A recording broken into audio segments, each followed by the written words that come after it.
SARS or MERS, and even with everything that's out there, this is, a very manageable coronavirus. It really is. And so I think we're going to be fine.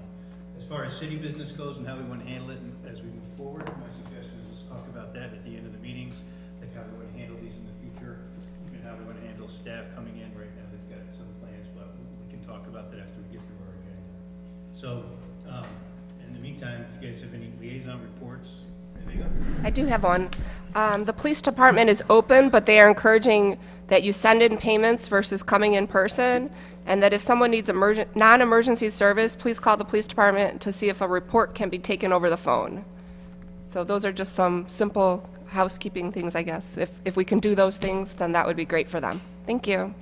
Anybody else got anything? Yeah. Yes, I do. Myself, Mark, Lance, and Ben have been working on a little environmental well, quite a few projects.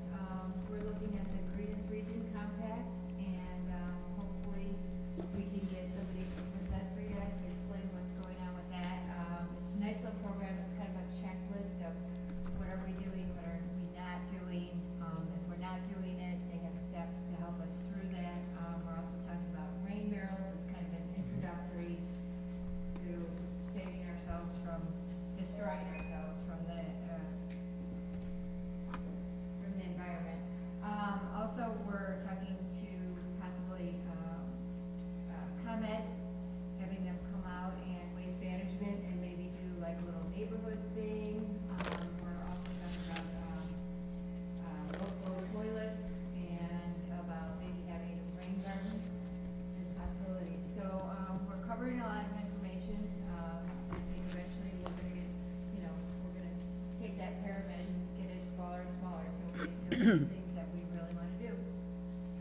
Thank you, Christine. I appreciate you looking into that. I know this is, it's on your mind, so we appreciate you taking the lead on it. As part of our strategic plan, we've also, the city itself has moved to kind of adopt internal policies to be more efficient and sustainable where we can in operations as well. So we're trying to kind of do as we say, not just talk of. So I have something. Last week I was driving down 151st Street and saw that it appeared that they had poured the footing for the new well house out there. So I called Brent up and asked him if he could give us an update on the progress of the well. Absolutely.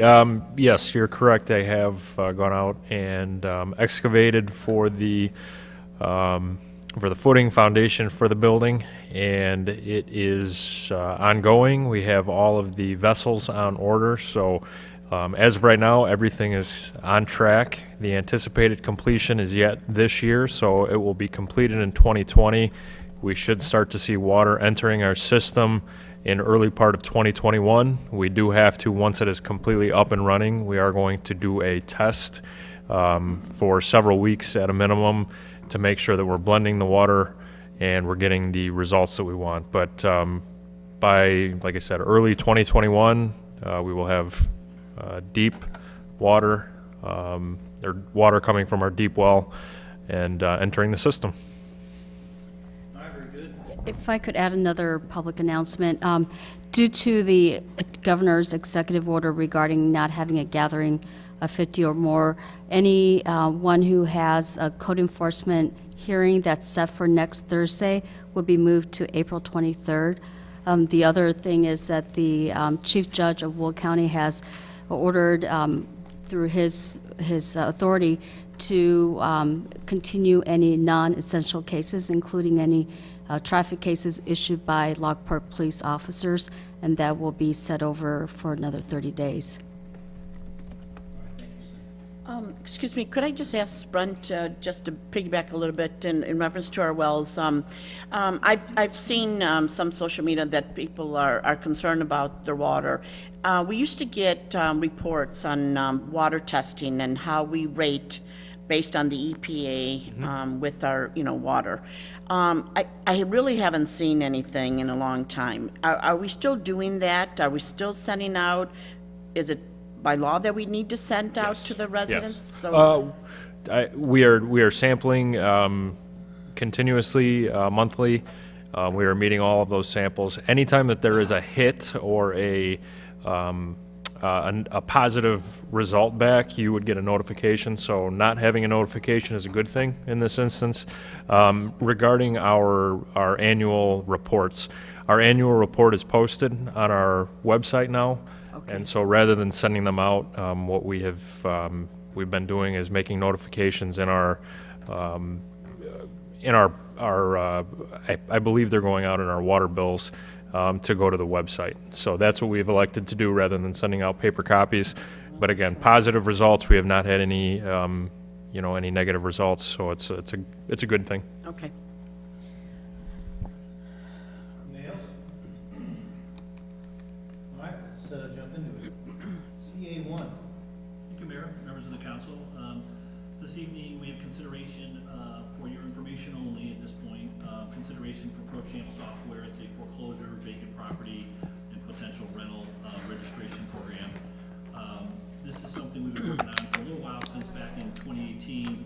We had passed some abandoned properties. We worked with Darren on some of our abandoned properties. We were aware of about 5 or 6 that were problematic. And one of the issues we have with some of these abandoned foreclosures is we don't know who to contact. We have a hard time getting hold of property owners.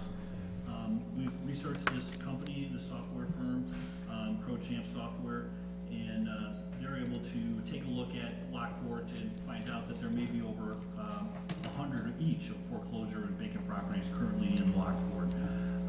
So with that, there's a registration process, and staff looked at a tutorial with Stan Urban, the representative from the company that's here tonight that will speak a little bit later.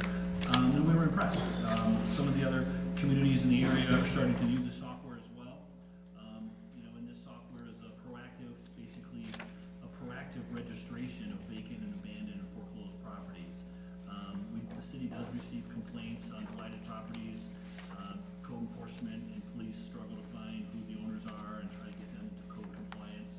And like I said, right now, based on their research, there's probably over 200 foreclosures and vacant properties in Lockport. And when they're in blight and disrepair, they become targets for crime. In this scenario, this is no cost to the city, but there is a registration fee that the company charges for its services. There's an opportunity for a registration fee to be added onto that for the city's portion, where we could make some revenue on this and put into other programs, whether it's rentals or whatever the future may be. But it's a good program, and I'd like to have Stan come up and go through his firm and ins and outs a little bit about what we talked about. And Stan Urban's here, and I'm going to go through a few slides with him.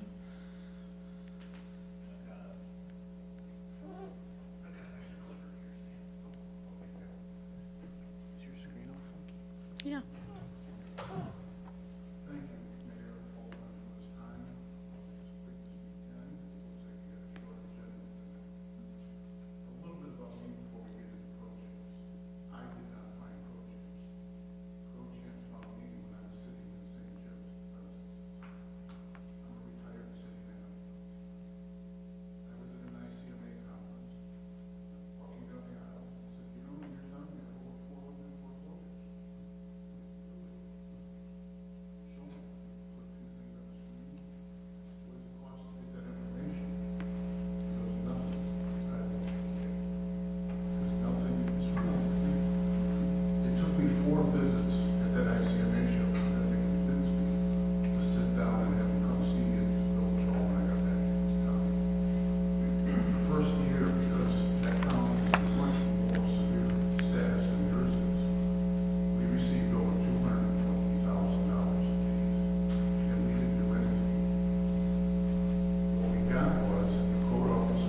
Mayor, if I could interrupt, before we start out with the questions, we are having brief technical difficulties, so if we could ask for a recess so we could reboot our system, because it's not being audio recorded. All right, we all good with a recess here real quick? Okay, yes. Yeah, I just wanted to comment on some of the financials before we get into it a little bit. There's an example on here. So we're back on the record. Yes, so Yep. we're back online here with the audio. And again, myself, Lance, and Brent sat through a tutorial on this with the software that would be available to staff if we enrolled into this program. And we found the information very helpful, very thorough. We certainly understand the company wanted to charge a fee for their services. Hit accept, I think. Thank you. And so there's a question in regards to what would the city want to charge on the back of that? A, you don't have to. B, you could match it. C, you could follow the recommended formula, which would, raise basically $20,000 for every 100 foreclosures we may have. Or you can choose something in between, right? And that's kind of the debate. property has to have registration every 6 months, so we stay up on it. There is a rental property component, but that's only annually, and like you said, we're doing it very affordably, where it's only $25. I don't think we would necessarily need to step on that at this time. So there's a couple things that we to kind of deliberate and discuss, and then once we get your feedback, then we can come back to a future committee of the whole with more specifics and an ordinance language that matches what you decide to do.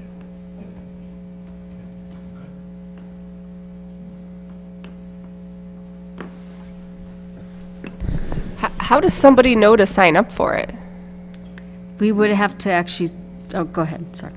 We actually, once the ordinance is passed, we have the information under foreclosures. Where did we get it? Will come into our house. Yeah. What we got was Chase Bank filed, against Mr. and Mrs. Jones, which Chase Bank, that's where people find the Yeah. actual address for the And by, yep, and if I could add, by state statute that was passed probably like about 10 years ago, anytime there's any foreclosure, the banks are supposed to notify the municipality. So we do get those notices. It just kind of goes in a box somewhere. No one really keeps a record of it. But that was one of the reasons why they passed the state statute to require local communities to get notified so they are aware someone's going through, a property's going through foreclosure. So that's one of the mechanisms that, we're aware of, but we don't have any bodies to actually keep track of all that. And then how about abandoned properties? Have you guys narrow into those? We have several ways to do it. First, we do the search through the tenant. We work with staff, because we're down at floor one, third floor. So we don't have rooms on the streets, but you're in the police department. You may already have a partial or full list of vacant properties. Second way we do it is we contact and work with the utility building. Guarantee you from my past history, Mark knows a lot of them come back. I'm little vacant. Give us that address. There's also the means of post office. Post office keep records of houses that they have attempted to make deliveries 10 times. And if no one is there, you put it as non-delivery. So there's several different avenues we can look at. Our collection rate for the foreclosures nationally is 87%.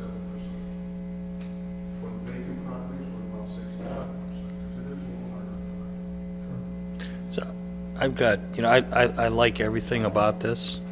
I've worked on, I don't know, it was about 3-4 years ago, putting together what is commonly called our broken window ordinance.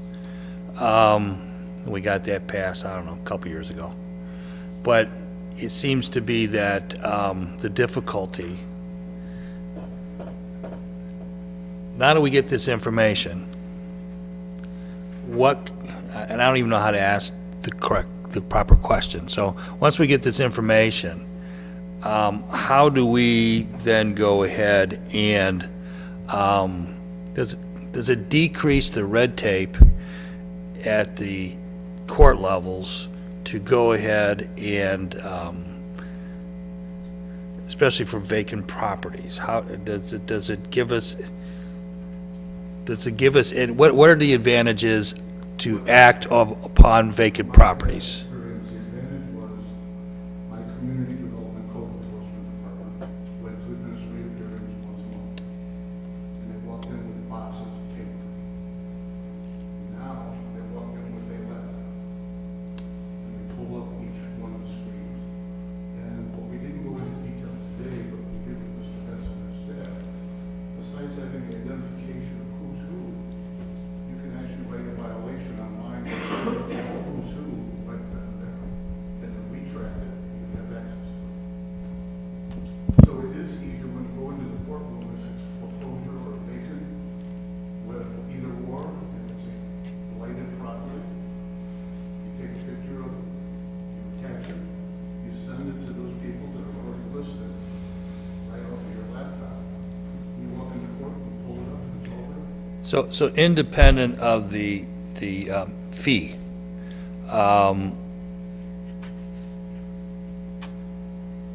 what action can we then take? Okay, with the foreclosed property, I actually had a foreclosed property across the street from me, ended up with a blue tarp on the roof, and the windows were busted out, and they lived there, the people lived there probably for about a year and a half. I don't even think they had water and electricity or heat while they were living there, okay? So does something like this allow, does it speed up the process to say, get somebody out of the house, or does the court still go ahead and protect them for, what is it, a 2-year period of time? Yeah, yeah, if I could address, that, I've had over 15 years' experience on registration and rental registration and the enforcement part of it. I would have to say that this adds to the toolbox and makes it more efficient, because when the city of Peoria started the registering non-owner occupied properties, it took manpower and staff to do it. This kind of streamlines everything, but in the end, you do need to have a code enforcement officer for the enforcement side. This actually keeps the logistics, the record keeping, sending out notices, because if you do it by hand and one person's doing it, that's a lot of work. I believe their software will automatically generate these notices. If someone doesn't register, they'll generate warnings, and then if someone doesn't register after that period, they will generate a hearing date for that person to appear and answer to why that they have not registered the vacant or the rental component part of this program. So it does add to that efficiency, but as, as Representative from ProChamp has indicated, the revenue or the fee that is structured that the city will get is supposed to help generate staff needed to actually do the enforcement side. Because you're always going to have initially the group of people who are not going to register. Majority of property owners will comply, but for the ones that don't comply, you do need the boots on the ground, another Tom Fulton, or it could be a part-time person to help out with Tom Fulton. But as part of the sending out the notices, keeping track, knowing where to send the notices, because that was half the battle with us, was that we couldn't find the addresses. It would come back undeliverable and everything else. And so for the initial part, it does help with the efficiency. So what this would do is it would replace 1 and possibly 2 employees that we don't currently have. We don't have them. We don't have. That's the idea. We don't currently have, and we're not paying those employees $45,000, $50,000 a year plus benefits. And it can reduce 30 or 40. Well, I like it. I mean, I like everything about this, so I'm done. One other thing that I forgot to mention, I am not saying that you didn't get the question yet, but I usually get the question, well, what about the fee against my resident? In the ordinance and in state statute, banks cannot pass down the fee to the overlay. It's just not part of the mortgage structure. It has been tested in New York, and they won. So it's not going to affect your residents in any way, shape, or form. The other thing that you can do is what the mayor of Hayward does. He goes into the office once a week, gets a list of the foreclosures, and calls the banks and yells at them. The difference is he only has 2 foreclosures. Yeah, yeah. So I have a couple questions too. So I understand how you find the foreclosed homes.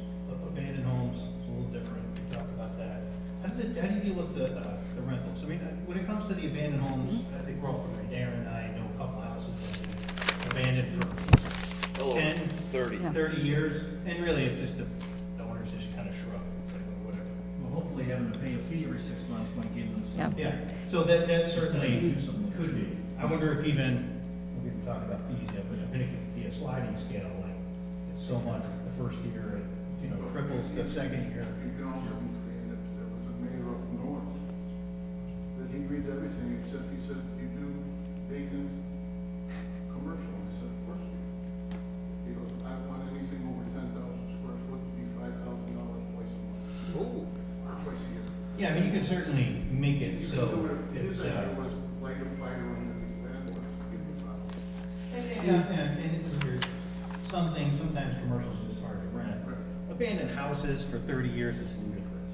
And so, but now, okay, so like, my other question is, when it comes to finding rentals, there's, there's three kind of rentals, right? There's the kind of multi-unit. Two easiest ways, Mayor, is you go to the internet and you go under rental property and lot.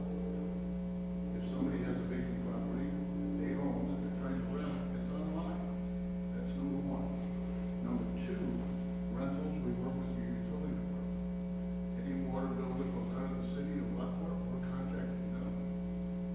Because they own a property in town that they're renting or their mother's living in. Yeah. And if they prove to us that the mother's living into it, we don't go after it. Yes. So there are avenues to do it, it's just very time consuming. Yeah, it's, you put the presumption in the ordinance that if it's a non-owner occupied property, it's presumed to be a rental property.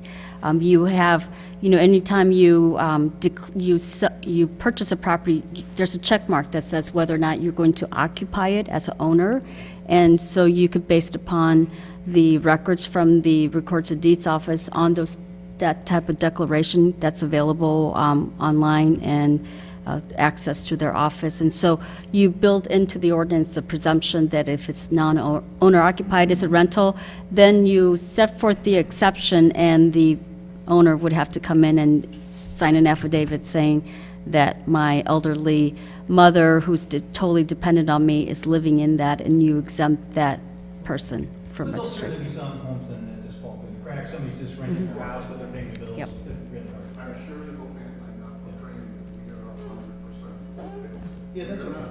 So and for, me personally, some of the bigger struggles that we have is, houses, especially in the older part of town, were broken up into multi-units years ago, or even recently, they just do it.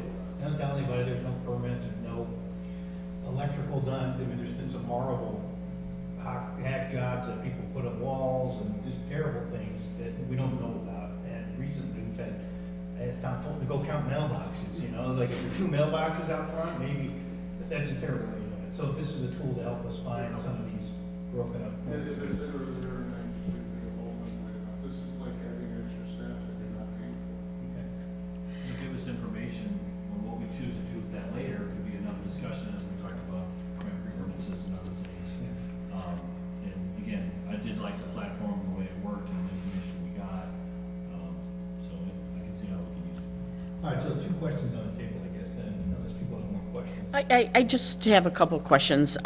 First of all, Sonny, can you answer, so do we not have a system in place when people come and apply for water, when they purchase a new home, that it asks whether or not they're owner occupant or are they renting that property? Do we have anything like that in place? Okay. Okay, so that's a mechanism already of tracing what, That's what he said, he's gonna get that information from us.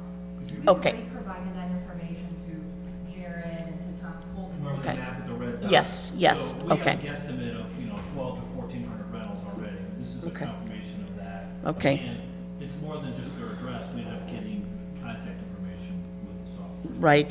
And the other question is, so aren't we being contacted by the banks and foreclosures when a home is in foreclosure? Aren't we being notified? Do you know where that information goes? It goes into a box somewhere. We don't have staff to actually, So it's the staff that we're lacking there. Okay. Because literally, we do get the notice, it goes into a file folder.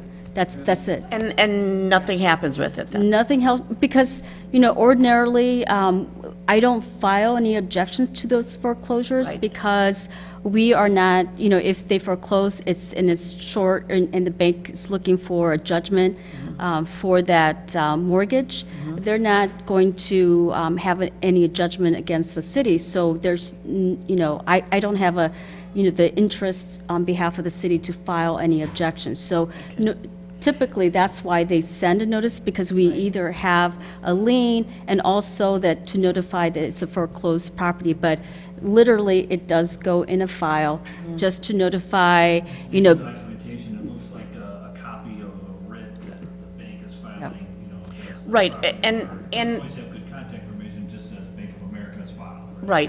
Well, and I'm familiar with them only because as my association being president, I used to be the person that they used to actually deliver, you know, the notice. But then our management company would, you know, take over and do what they needed to do, you know, because we wanted obviously to make sure that we got paid what Yeah. was due. But Which you that's on probably with an won't get HOA. paid, you know, because normally, even if the No, city had a right. lien, we wouldn't get paid. But it's just a notice and it goes in the file and you really don't do With anything. single family, you're absolutely right, you know, but I'm just talking about HOAs because they do get so much back, you know, when the property sells. But, so, okay, so right now, nothing is happening. It goes into a file and it's not followed up. And so this system supposedly is supposed to help us follow through?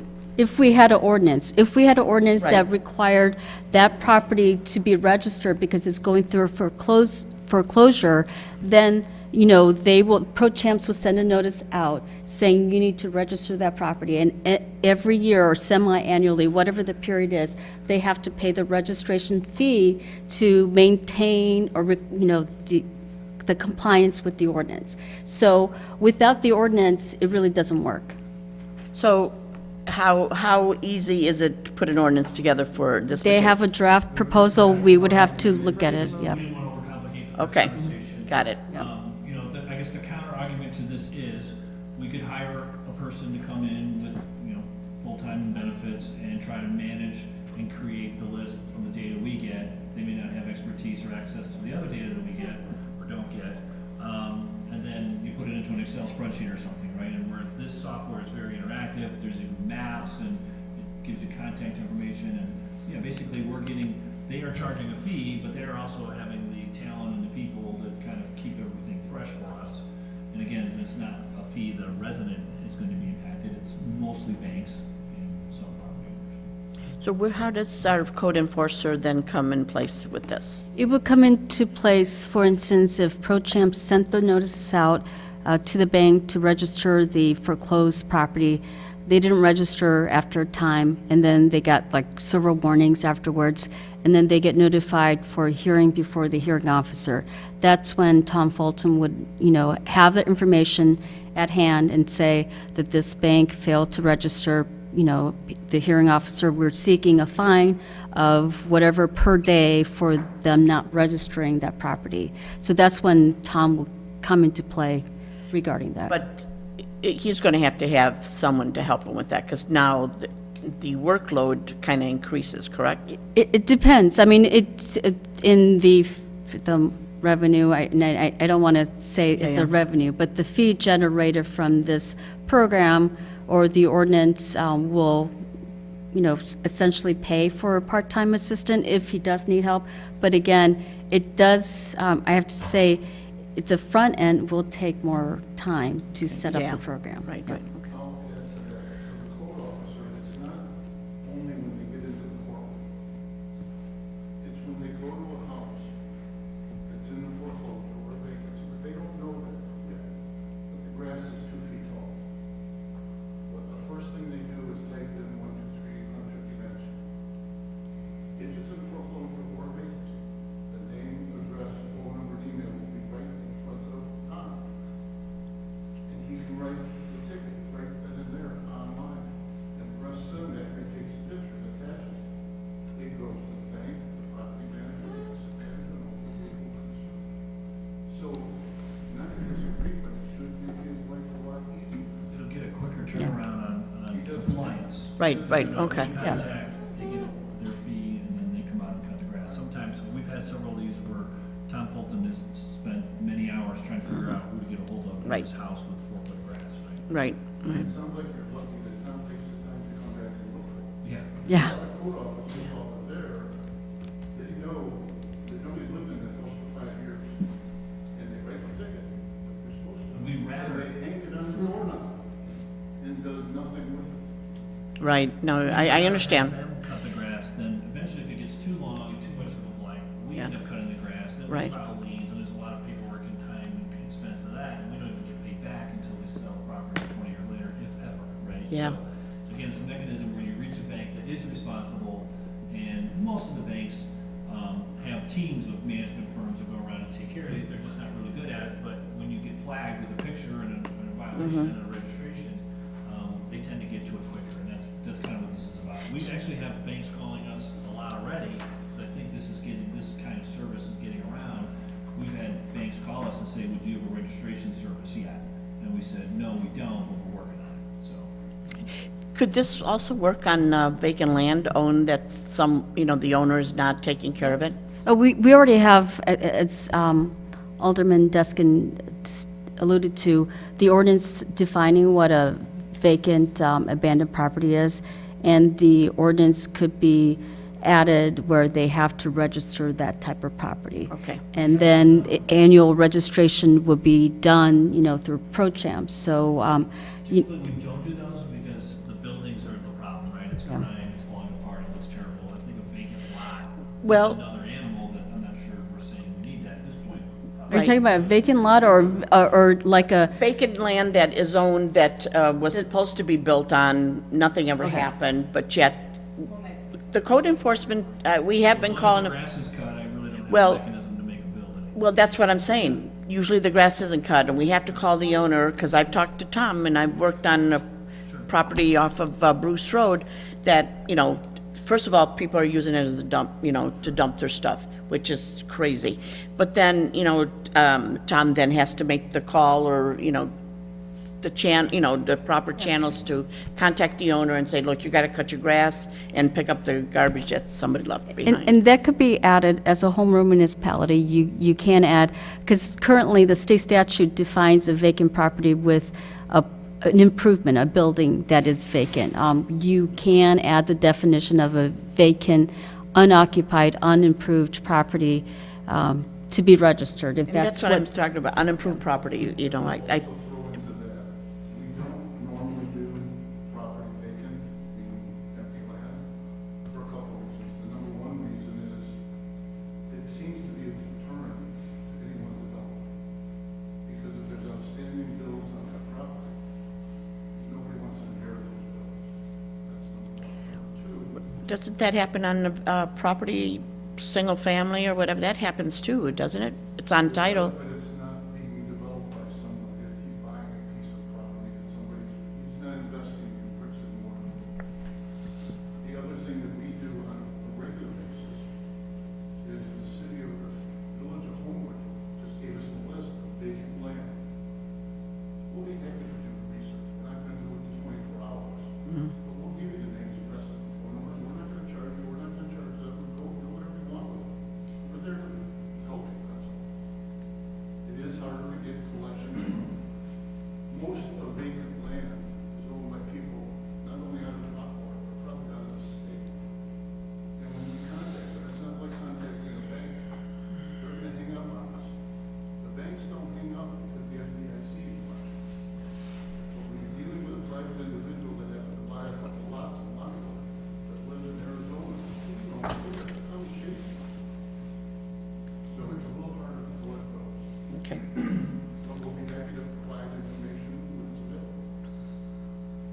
All right, friends, so I guess a couple things. One, are we in agreement, going forward with something like this, which would require, some point of ordinance to be created? And then two, if we are, we have to discuss some kind of fee structure. So, being this preliminary, what are you looking to do, Ben? Are you looking to come back for another committee of the whole? Yeah, I would come back to committee of the whole, we can work on some language and make a recommendation for fees. You could go with their recommended fees. I was actually willing to be a little more lenient where we were just gonna match their fees, and my idea was if ProChamps retains 100, we retain 100, right? So if you have 100 vacancies, we can make $10,000. On a rental registration of $25, we would get $25, so that could raise $20,000 or $30,000. My goal is that potentially we would have enough where you could hire someone someday to help support the enforcement of it. It's not just gathering information. But I'm happy to talk about escalators, where if people don't register at a time period, it escalates. I mean, we can figure that out and give you some breakdowns of what these fees mean. I don't think we're trying to be overly punitive, but we really want the information. We appreciate the service. I understand that they need to collect a fee for their time and effort, and I think the city should get something too. So what that balance is entirely up to you. Okay. We can make some recommendations Yeah. if you like what I'm saying, and I can run the math with Lisa and give you some ideas of what we're talking about. Yeah, that sounds good. Yeah, Yeah. and part of, if I may interject, part of what we discussed with other communities doing the responsible rental program or crime-free program, those communities actually had a registration component to it prior to having the crime-free program. So that's the infrastructure that you have to lay before you add to that. I think this would mesh nicely with, if we decide to Yeah. move forward with the responsible rent, especially when it comes to staffing, because, I'm not quite sure time to handle this right now, because we're gonna move things out, it would mesh nicely with that. Okay. Well, we'll look for, stuff for you back. All right, thank you. Thank you. Thank you. Thank you. All right, next thing, CA2, appointments and Yes, appointments. Mayor, members of council, the next item is actually going to be a resolution 20039. It would be to approve and reappoint new appointment of the International Code Council Board of Appeals. The International Code Council of Appeals is authorized to hear appeals on decisions of the building official and no other designee. The appeal is limited to claim relative to the application or interpretation of the code or how the building official interprets the code. The ICC board is made up of 5 members. The mayor approves, and the city council, several members, a member at large. There's a member of the Blackboard Business Community and 2 ex officios, which we've only had 1 for a while. So with all those, we also need to stagger their terms, so we want to be able to follow exactly the way the code is written. And so some of these reappointments of members on the board will have different expiring terms, and we're going to have them staggered to the proper alignment of 2 to 1. In our packet here, Darren has already been on serving on it. We're recommending we add Mark Lobes, and then we'll change the terms on Neil Wheeler to serve until April 2021, Nagowski until April 2022, Lewin until April 2023. Ray Sugg, if you remember, we actually put him on just recently last year, just to continue to serve until April 2023. And then Lance McCullough would be an alternate, a 3-year term until 2023. So again, this is kind of a little bit of housekeeping for us. We're recommending that we make this appointment of Mark, and then Darren continues to serve. And we're looking for approving resolution 2039, reappointing the members of the International Code Council Board of Appeals. This doesn't meet very often. It's, in fact, it's never met at all. I do have a question. If my term, if I am on my term is already expired, there's no need for me to continue on this. You haven't, yours is still good. Okay. We were going to reappoint when and if you're not serving in the future, but we could name someone else. Yeah, the ex-official city council members serve at the term of their office, so, yeah. Been sucking up all Darren's time. I mean, it's a tough committee. It's a tough committee to be on. Because they know Was me. everybody good with the recommendations we had here? Consent would be great. All right, so we'll just put it on for consent then, thank you. Okay, PW1. Good evening, Mayor and Council. This evening, 2 items on the agenda. PW-1 is the release of the actual construction bond for Murphy Express gas station. This started several years ago. In 2016, the bond was established in the amount of $641,117. This evening, we are requesting, since all improvements have been completed, have been inspected, we are asking for approval of Resolution 20036 to release this bond. As always, the release of the bond is contingent on the 10% maintenance bond. Once we get the 10% maintenance bond, we will release this bond if council concurs. Any questions, concerns? All right, we can put that on a consent. All right, PW2. Thank you. PW-2.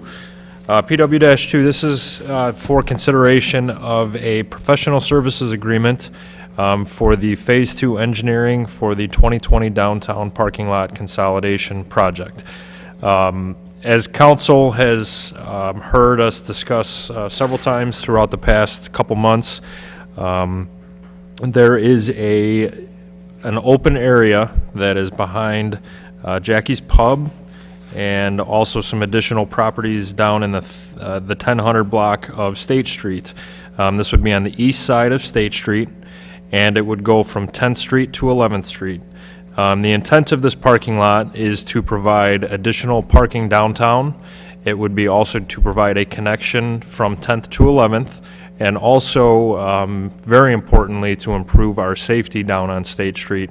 There is an access point out onto State Street from between Jackie's Pub and about 1024. It's Sugarista's Bakery.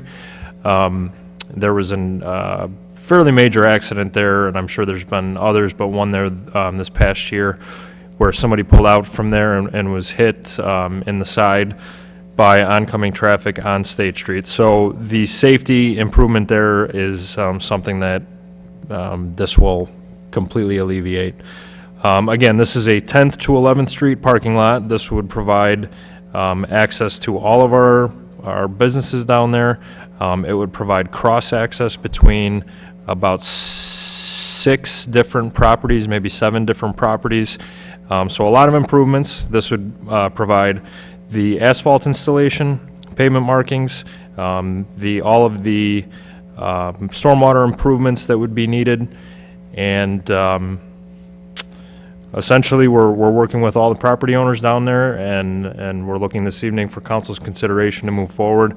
Again, this would be the design services, and looking for any questions or concerns this evening. When they do the design, is it possible that you could research or look into maybe electrical for cars? Sure. We're actually looking into some grants for that as we speak. We thought maybe one at City Hall or train station. Not yet. Yeah, just the engineer. If we can get one of those. I mean, they can be purchased and installed, but we're trying to get funding. It's not for that, the design. And, I know you guys are talking with everybody down there, like, written agreements from the property owners that they will move Yes. forward? We have a draft circulating right now. We're trying to get another meeting with all the property owners. Same thing with the closing of the property of Jackie's Pubs. We weren't planning to close on it until we get a full agreement. Everyone seems to be saying the right thing and on board right now. So again, some of these things, we'd like to get going on the survey work for this and design, and then hopefully we might be able to come back to you later this year and be able to start. Right now, we need to get started on design. Well, for me, I'm fine moving forward with this, but I don't want to spend any money on it until there's written agreements from all the property owners that they would. Yes. Good. Any thoughts? That sounds good. My thought, I have a quick thought. Is this not a good project for our success that we had with the design build? Very good question. It's something that we have certainly considered, and I think would consider, especially if we were able to get agreements in place. And with everything that's going on in society right now with the virus, if that were not going on right now, it would be something that would help us to get the project done this year. With kind of the unknown, I think it's even almost more important, because what that could do is that could help us save and condense that construction time down. So I think it's a great opportunity to use that. We had a very, very successful project with Hamilton. We also had a very successful project with the traffic signal on 163rd and Gauger Road. We were able to get the project done early and under budget. So short answer, yes, it is something that we're definitely looking for as an opportunity here. We'll bring that back to council, though, here as we move forward. Yeah, it just depends on how long it takes to get those cross-access agreements signed and then get the surveys and engineering done. If we reach the point where there's really not enough time to construct it this year anyway, we would just go through our winter project and the regular process. And either way, we definitely would be getting bids. So one of the things that we do as part of these projects Even if we were to try a construction management project, we would still get, that construction manager would be responsible for getting the bids just like we would on any other project. So, as Ben mentioned, it's going to be it's going to be very time sensitive, but I just want to throw that out there that even if we did go that route, bids would be received. Yeah, it's a bit of a hybrid. We've talked to the contractors about that, JR, where, based on some concerns in the past from the way we've done other different projects, where, we're asking them to share those bids that they did so that we can see and ensure that, best pricing is used. Okay, so what are you looking for? Right now, I'm looking for, we would like to, proceed with the contract with the understanding that if I would still like to move forward with the surveying, because that would take some time and it doesn't cost that much in the overall scope. This is a $95,000 contract and the survey is a very minor part of that. In the meantime, we want to get the easements signed. Once we get those easements signed, then we would close on the property and we would move forward with the engineering. All right, so are you looking for an action item then for the next meeting? Doesn't Or need to or be consent. Asking for consent. We're asking for consent. I just don't want to spend any money Right. until I have all the property owner agreements. See how Okay, it goes. so not even surveys.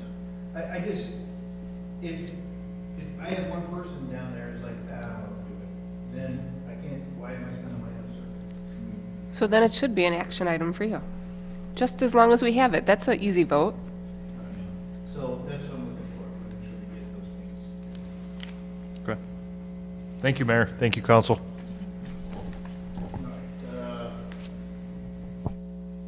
Again, we'll talk about what we're doing here as a council, and we'll see that till after city council. I don't have any card for comments, anybody else got anything?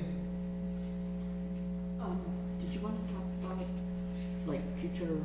We got one more meeting. We got one more meeting. Oh, okay, gotcha, okay. All right, so if that's the case, we'll do, a motion to adjourn. Renee, second, Joanne. all in No, favor? it's Mark. Mark sounds like Joanne. My voice is low.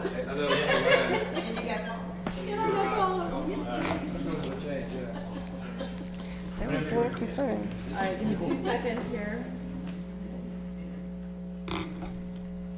Consent is all good. Okay, I'm ready. All right, roll call for city council. You got it. Saban. Present. Schreiber. Here. Bergbauer. Here. Galogly. Here. Deskin. Here. Lowe's. Here. Bredesen. Here. Coretta. Here. We have a quorum. Okay, looking for a motion to have a consent agenda this evening. So moved. Second. Mark and Catherine, all in favor? Aye. Aye. All right, first one is the committee of the whole meeting minutes from March 4th. Consent is good. Next is city council meeting minutes from March 4th. We have a payroll period ending March 8th, the reappointment of Lisa to our police pension board. There's the application for special use permit for the bed and breakfast. There is adoption of the city of Lockport official zoning map, authorizing the allocation of funds for the Illinois 171 and Route 7 resurfacing streetscape, channelization. There's approval for Christopher Burke for the same project. There is approval for V3 for Phase 2 engineering service for 9th Street, Streetscape, and State Street for 10th, 11th. And then we have also approval for V3 for Phase 2 engineering for those projects, 10th. So looking for a motion to approve consent agenda. So move?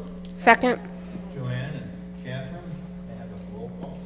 Saban. Yes. Schreiber. Yes. Bergbauer. Yes. Galogly. Yes. Deskin. Yes. Lowe's. Yes. Bredesen. Yes. Coretta. Yes. Motion passed.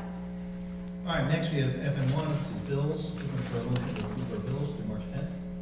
So, Renee. Second. By Joanne. Any questions, otherwise we'll do roll call. Saban. Yes. Schreiber. Yes. Bergbauer. Yes. Galogly. I abstain because the city of Lockport is paying my employer. Deskin. Yes. Lowe's. Yes. Bredesen. yes? Coretta. No. Motion passes. All right, Ben, you want to take CA1? Yes. CA1 is that was, this is, also kind of goes in conjunction with what we had talked about earlier, where we're trying to approve and authorize the acquisition of the vacant lots on State Street that we talked about.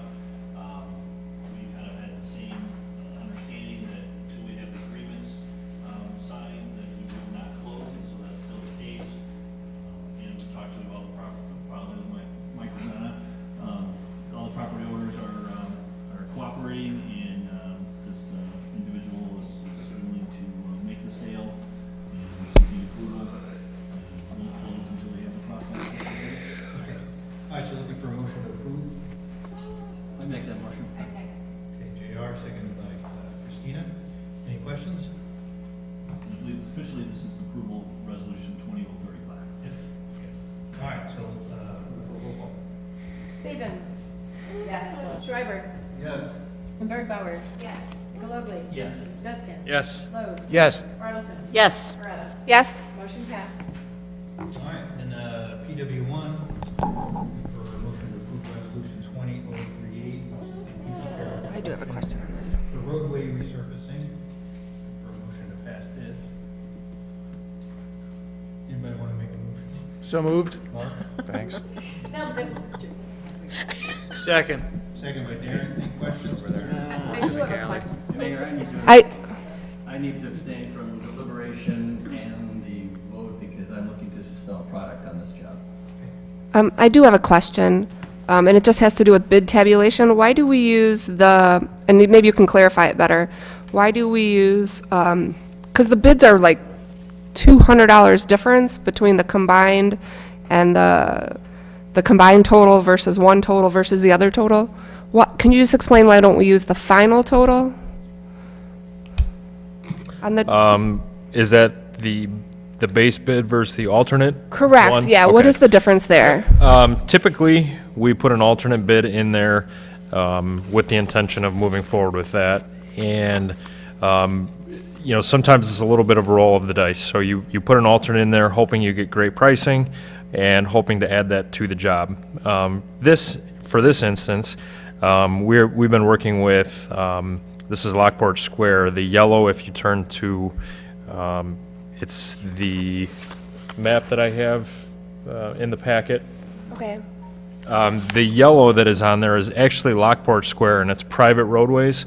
So what we were trying to do is, because those Lockport Square roadways, they're getting beat up, they've been beat up, they've been impacted by all the construction over the last 3 years, give or take, in this area. And they've been out there for about 12 years, 13 years now. What we did was we reached out to the developer, and the developer of this property said that if we were to get favorable bids, that they might be interested in sharing, in paying for that work and just kind of piggybacking onto our project. After speaking with them a little bit more, and after finding out they're going to have yet another development this year with FCA coming in, they decided, let's hold off on that for another year. They don't want to resurface everything and then have it beat up during construction of FCA and also the hotel. So essentially, alternate one will be on a one-year existent, right? hiatus, Okay. and so, So I just wasn't Sure. sure what that difference was. Okay, that makes more sense. yep. Anything else? That's it. Can we do a roll call, please? Saban. Yes. Shriver. Yes. Bergbauer. Yes. Gallogley. Abstains. Deskin. Yes. Lowe's. Yes. Bartleson. Yes. Coretta. Yes. Motion passed. All right, my friends, so I guess the next thing is, how do we want to handle our council meetings moving forward? Ben, why don't you give us some just basic understanding of what's coming up on the agenda that, maybe we can think through? Actually, Lance has most of the details, but I think the one in particular that I think everyone is concerned about would be the Redwood submittal. The Planning and Zoning Commission met last month and had six items. Most were in attendance, were really not there for other than one, which was the Redwood proposal for single-family homes off of Fairway rentals. So we've talked about it internally, we've talked to the petitioner. We could proceed as planned. We could manage the crowd as it was with planning and zoning, with maybe 50, 60 people there. Right now, as you can see, we spaced the seating. You have to count us as well, so to keep us under 50, really only about 35 people in the audience. You could develop a way to proceed as planned with participation online, emails and things like that, or we could proceed with the agenda business plan as designed without Redwood. We could ask Redwood to be deferred a month, several weeks. I would think if you defer 15 days, I would defer 30 days, because then those other agenda items can be completed. You could have committee of the whole and city council for things like the car wash, or things that might be more exciting than the Popeyes that aren't being really objected to. And get those business items done over April, and then we could revisit Redwood coming back on its own merits in the future, with with, who knows what the forecast of the future is, and we assume by May we'll be able to be back into business with regular protocols, but if not, again, we could approach it. At some point, I think we don't want to defer them indefinitely, we'd like to give them some feedback from the council. It was all unanimously approved by the planning and zoning, but we need to hear from you all, and so, you know, I think Lance has talked to the petitioner, I think they were open to deferring it 30 days, but. I mean, for me, that works. I know a number of residents wanted to come in early today, because I usually come out at 6 and discuss it, which I was happy to do, asking to do that before all current state of affairs in the nation. So I said, look, why don't we bump it, you know, until we find out what's going on. But I think giving it 30 days is, we should have a better understanding of where we're at. Agreed. May 3rd or something like that. Well, Agreed. you know, another option here is in one of the off weeks in April, in the 2nd or the 4th, we could have a special committee of the whole meeting just for that one. I don't think you feel like the petitioners are feeling like they're under, they need to do that? I mean, with any developer, they always have carrying costs, and so any delays cost them dollars, but that doesn't mean that they are willing and open to move it. They're experiencing some difficulties right now with starting to perform the traffic study, because obviously everybody's home, and so the traffic isn't exactly what it should be. Yeah. And so, I'd like to stick with 30 days then. because they want to Yeah. make sure that they're keeping up with the pace that we want them to keep up with. They don't have to do that right now until they get approval of their concept plan, but they want to try and continue to make proactive progress on things. Okay, well, then it sounds like I think we're all in agreement. Let's ask the petitioner, we can bump it for a month. Yeah. And then we can reevaluate sort of how it goes. And if I may just interject, I think we also need to just be cautious of what might, I mean, this, you know, coronavirus obviously is putting kind of a stop on a lot of things. We don't know if it's going to get worse, you know, in April, in which we are then, you know, still with our city meetings. I think we need to take that in consideration and watch what, you know, is happening out there, because, you know, regardless, we all come in contact with people outside of us. Yeah, so maybe, you know, Ben, you can keep us kind of posted of what, We can always cancel or reschedule 48 hours in advance of any public meeting. Okay. There's also something I guess we didn't talk Yep. about, Sonny, if you want to weigh in. Yep, So it the di- governor's waived the Open Meetings Act, parts of it where some of you could participate from home. You could dial in, if we Yeah. set up the technology, we could do some of you don't necessarily have to be here, some of you are Yep. less comfortable than others. Your attendance is not required as long as we have a quorum. You could rotate, half of you come to one meeting or whatever it is that you're comfortable with. So there is some mechanisms for technology to be used. We could certainly space you out. I've seen cities and other areas you know, really spread out the room quite a bit more if you want that social distancing. So there's things we could do. Things don't get alleviated here in another 30 days. You know, the other idea too is you have the April 1st agenda for business items. We also have the April 8th renters open house, if we're still gonna continue that or not. There's also an IDOT open house on April 26th. You know, we're hoping to proceed with that, but we'll have to make some of those decisions as we get closer, if we feel it's prudent to reassign those. But again, right now, and this kind of goes into some of my deliberations with staff and employees, where, you know, some of them are starting to get concerned. They're all being good soldiers, and we're all keeping productive, and we have many of them working from home with laptops and staying in touch with email and staggering things. So there's things we're doing behind the scenes to stay productive, but also safe. You know, and one of the things that I guess we were surprised about is development's going really well. Contractors are calling us and thanking us that we're still open because they want to get their permits. They want to break ground. This weather break has been a fortunate thing for them, and it's a money-making opportunity for them. So I did put some of that information into an email to you all tonight. I don't know if you got a chance to see it all, but. yeah. Much appreciated. So Yeah. we're poised. We're in a good position right now. We're fortunate. But again, we'll see how long this takes to get back to normal. Well, here's a worst-case scenario. You know, the bottom line here is if we were to meet, say, if it's gonna be bad, it's gonna be in the April 1st meeting. And, then we have to approve payrolls, we have to approve. We can defer them 30 days-ish and, you know, Well, what we can do is just have a city council meeting, don't have to have a committee of the whole meeting. Have a city council meeting, it'll last 5 minutes. We just go ahead and, okay, and we can go ahead and set up, you know, around the room here.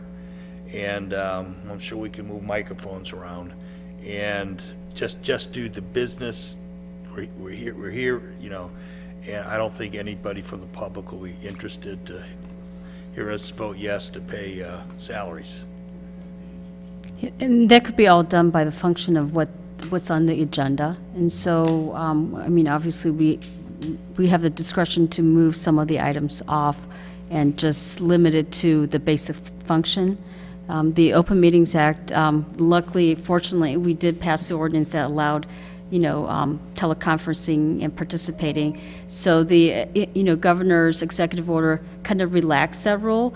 You don't necessarily have to, you know, notify the city clerk beforehand. You don't have to say that it's because you're out because of a job. If you don't feel comfortable, you could participate by phone as long as there's a quorum that's physically present. So what you're saying is we could, in fact, do an entire agenda all via our iPads here. You would, 5 of us yeah, have to 5 be here. of you here. And how do we make that public? And we just kind of are able to still stream that? I mean, there's gotta be the technology. Well, we would still have to open it up to the public. You could either, you know, it's still up for interpretation. I know some communities, they believe that they could do it all by teleconference video and allow the public to participate by logging in, which would be, you know, we would have to look at the software, do all that. Yeah. The most conservative way to do it is to actually physically meet, have a quorum present, open to the public, but limited to the capacity, like 50 total. If anyone who has, you know, who's elderly, they're, you know, encouraged not to, you know, not to come. They, yep, Or monitor yep. room, you can have people run messages back and forth. And it can be done logistically. It's a bit of a hassle, but it can be done. Well, let me throw this out there, council. How do you guys feel about this? I have high hopes and positive attitude that this is going to be on the upswing, not degenerate. It might, right? But I don't think so. However, trying a trial to see doing the April 1st meeting via a online, I think it might be a good test in case we ever have to do it. Why don't we try it?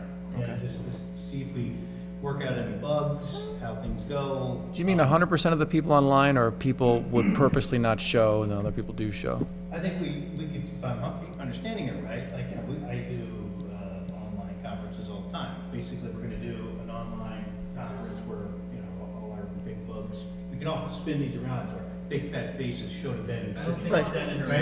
Yeah.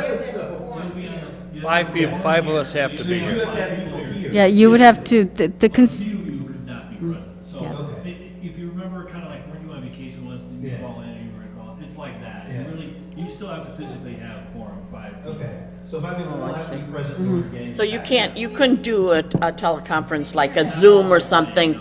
Okay, got it. All right, I see. Yeah. but then we would have to solve Which we don't have. They're gonna call the We'd have to hotline. install Yeah. technology. It wasn't like this one. Yeah. Okay. Is it possible that we could just give this test 15 minutes before the meeting? Because what if we can't get it set up? I mean, I have no problem. Putting on the 5 that comes in on April 1st, so that's not a big deal. It might be more interesting to do a special meeting where you test it, you know, if you want to Exactly. pay bills or something like that. Let's test it that way. I'm not really sure what the technology we need, to be honest with you. In like 2 weeks, I don't know. Why don't we just have a business meeting on April 1st? Just the bare bones, Yeah. pay the bills. In and out. In and out. Yeah. And then hopefully after that, we'll be. So you wouldn't have any other business items Wouldn't have any other business items. Just pay payroll. Well, look, Yeah. we don't have to have the agenda set up until the Friday Right. before. What Yeah. I would recommend is before we just say only Right. business, let's see how things go. Yes. Right? If things deteriorate between now and then, we can just do exactly what Darren recommends. Because the governor might have a new Yeah. decree or something, or, It might be less than 50 people. But we could, If we, it does, then it- but we could just all say, no committee of the whole on April 1st. It's just city council meeting. all right, so Okay. let's leave that as an option. If things, I think if things stay as is, I don't see any reason why we can't come here and do our jobs. Right. If things deteriorate somehow, where this, federal mandate, is it 10 people, no more, whatever actually becomes a mandate. not a- Regardless, we're gonna defer Redwood, right? Yeah. Right. Yes. And we'll, at the moment, let's plan on doing normal, but before the agenda is released, the Friday before the April 1st meeting, we should be able to know whether or not we have to just do a bare bones, let's come in and pay bills. And we can go. Is that fair? Yeah. Okay. All right, anything else? It's All suspended. right, friends, looking for a motion to adjourn. so moved. I'm sorry, who motioned? Mark? Market? First it's Joanne, now it's Market Mark. Suspensive. We don't- Mark and Kathy. Market. All in favor? Aye. You s-